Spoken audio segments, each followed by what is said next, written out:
নমস্কার বন্ধুরা, মুর্শিদাবাদ ভিলেজ কিচেনে সকলকে স্বাগত জানাই। আশা করি সকলেই খুব ভালো আছো, আমিও খুব ভালো আছি।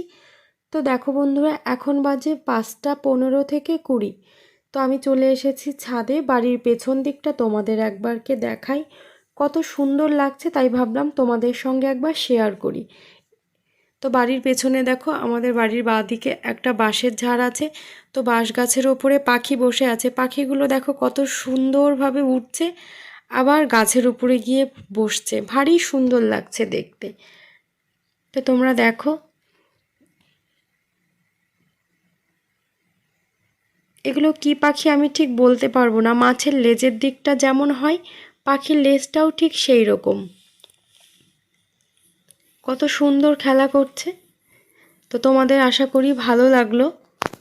তো এখন তারপরে ছাদ থেকে নেমে এসে আমি রান্না করতে বসে গেছি। তো আজ আমি তোমাদের সঙ্গে শেয়ার করব মুরগির মাংসর একটি দারুণ রেসিপি। আশা করি তোমাদের খুব ভালো লাগবে।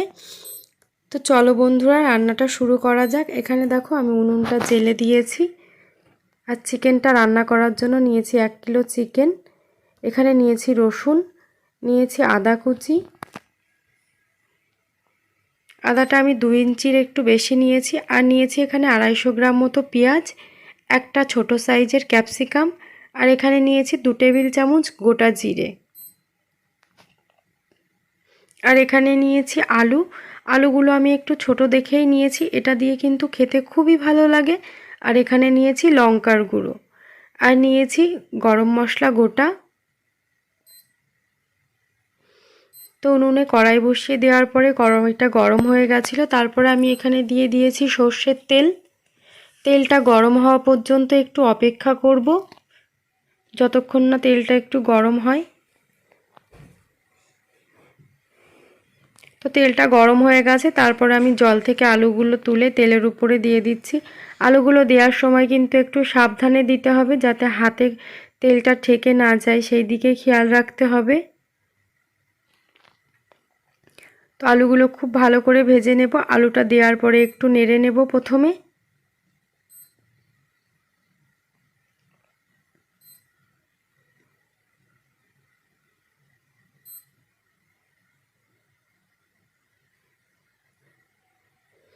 তো আলুটা ভাজা হতে হতে আমি এখানে মশলাটা বেটে নিচ্ছি। তো প্রথমে আমি জিরেটাকে খুব ভালো করে বেটে নেব।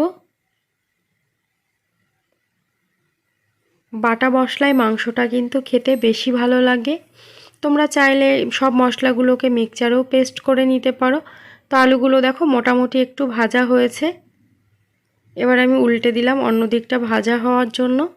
তো এখন আমি দিয়ে দিচ্ছি এখানে আলুর ভাজায় পরিমাণ মতো নুন। নুনটা দিলে আলু ভাজাটা কিন্তু খুবই ভালো হয়।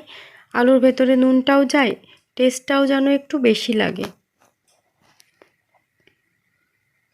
তো আলুগুলো আমার খুব ভালো করে ভেজে নেওয়া হয়ে গেছে। এবার আমি উঠিয়ে নেব।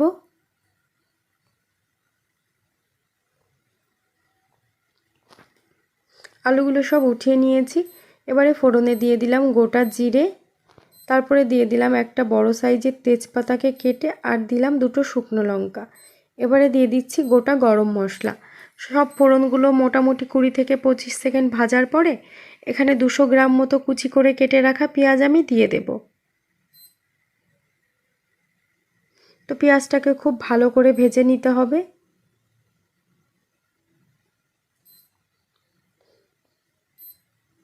পেঁয়াজটা ভাজা হতে হতে আমি মশলাটা আরও খানিকটা বাটা বাকি আছে, সেটা বেটে নেব। তো প্রথমে দিয়ে দিলাম 2 টেবিল চামচ জিরে বাটা। পেঁয়াজটা আমার খুব ভালো করে ভাজা হয়ে গেছে। তারপরে দিয়ে দিলাম আদা বাটা। এবারে দিয়ে দিলাম রসুন বাটা। তারপরে দিয়ে দিলাম পেঁয়াজ বাটা। আমি কিছুটা পরিমাণ পেঁয়াজ রেখে দিয়েছিলাম বাটার জন্য। এই বাটা পেঁয়াজটা দিলে কিন্তু খুবই ভালো লাগে। তারপরে দিয়ে দিলাম পরিমাণ মতো নুন। এবারে দিয়ে দিচ্ছি পরিমাণ মতো হলুদ গুঁড়ো। তো সমস্ত মশলাকে খুব ভালো করে আমি কষিয়ে নেব।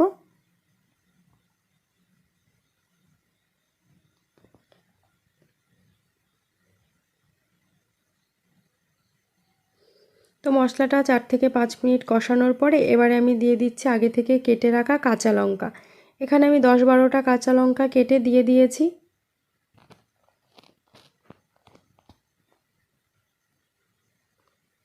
তো মশলাটা আমার কষানো হয়ে গেছে, এবারে আমি মাংসটা দিয়ে দেব।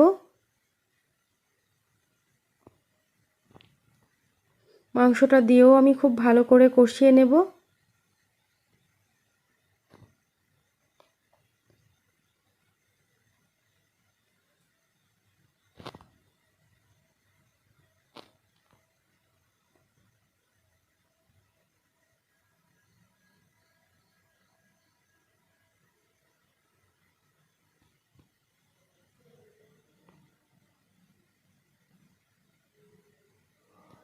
এইভাবে মাংসটা রান্না করলে খেতে কিন্তু খুবই ভালো লাগে।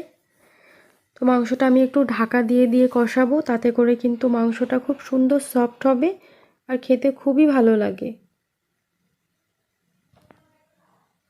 2 থেকে 4 মিনিট পরে ঢাকাটা আমি খুলে দিলাম। ঢাকাটা খুলে মাংসটা একবার খুব ভালো করে নেড়ে নেব। তো আরও একবার আমি ঢাকনা দিয়েছিলাম, তারপরে আবার খুলে নিলাম। তো দেখো মাংস দিয়ে কত সুন্দর তেল ছাড়তে শুরু করেছে। মাংসটা আমার মোটামুটি কষানো হয়েই গেছে। এবারে দিয়ে দেব আগে থেকে ভেজে রাখা আলুগুলো। আলুগুলো দিয়ে একবার খুব ভালো করে নেড়ে নেব।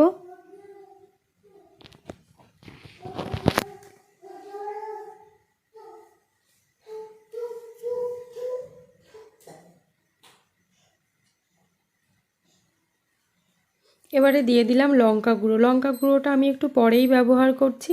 লঙ্কা গুঁড়োটা একটু পরে দিলে আমার মনে হয় কালারটা খুব ভালো আসে, সেই জন্য আমি পরেই ব্যবহার করি লঙ্কার গুঁড়োটা।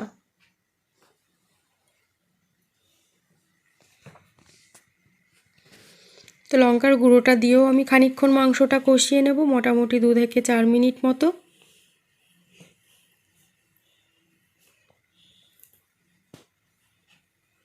তো মাংসটা আমার কষানো হয়ে গেছে। এবার আমি দিয়ে দিলাম পরিমাণ মতো জল। ঝোলটা যে যেমন খাবে সেই অনুপাতে জলটা দিয়ে নেবে। আমি আজকের মাংসটা একটু হালকা ঝোল ঝোল করব, সেই জন্য জলটা একটু বেশি দিলাম। তো জলটা দেওয়ার পরে একটা ঢাকনা দিয়ে ঢেকে দিলাম।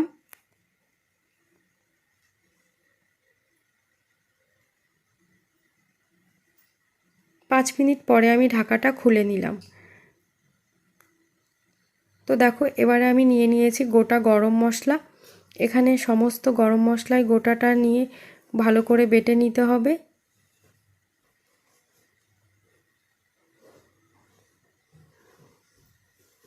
তো গরম মশলাটা আমার খুব ভালো করে বাটা হয়ে গেছে, এবার আমি দিয়ে দেব।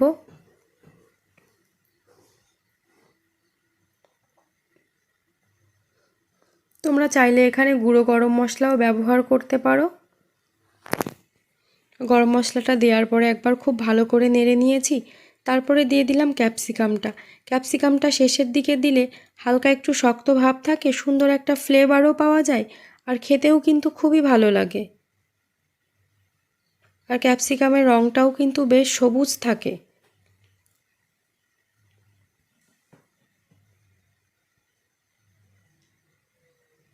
তারপরে আমি এখানে দিয়ে দিলাম 1/2 টেবিল চামচ চিনি। এবারে দিয়ে দেব 1 টেবিল চামচ মতো ঘি। যারা ঘি খেতে পছন্দ করো না তারা ঘিটা নাও দিতে পারো, অসুবিধা নেই, কিন্তু ঘিটা দিলে স্বাদটা যেন অন্যরকম লাগে। তো সমস্ত উপকরণ দেওয়ার পরে একবার খুব ভালো করে মিশিয়ে নেব। তো মেশানো হয়ে গেছে, এবারে একটা ঢাকনা দিয়ে আমি ঢেকে দেব। তো 5 মিনিট মতো আমি ঢেকে রেখেছিলাম, ঢাকনাটা খুলে নিচ্ছি 5 মিনিট পরে। ঢাকনা দেওয়ার পরে এখন কিন্তু জালটা একটু কমিয়েই দিতে হবে আস্তে করে। তো ঝোলটাও দেখো আমি যতটা পরিমাণ রাখবো ঠিক ততটা পরিমাণে চলে এসছে। মাংসটা কিন্তু আমার রেডি হয়ে গেছে। এই অবস্থায় উনুনের উপরে বসিয়ে রাখবো আমি আরও 4 থেকে 5 মিনিট। আস্তে আস্তে যে ঝোলটা ফুটছে তাতে করে কিন্তু বেশ সুন্দর হয়। তো মাংসটা আমার রেডি, এবারে আমি নামিয়ে নেব।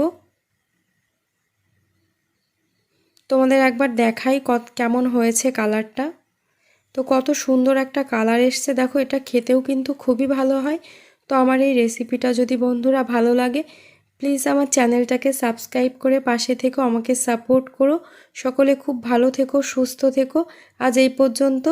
দেখা হবে পরের ভিডিওতে।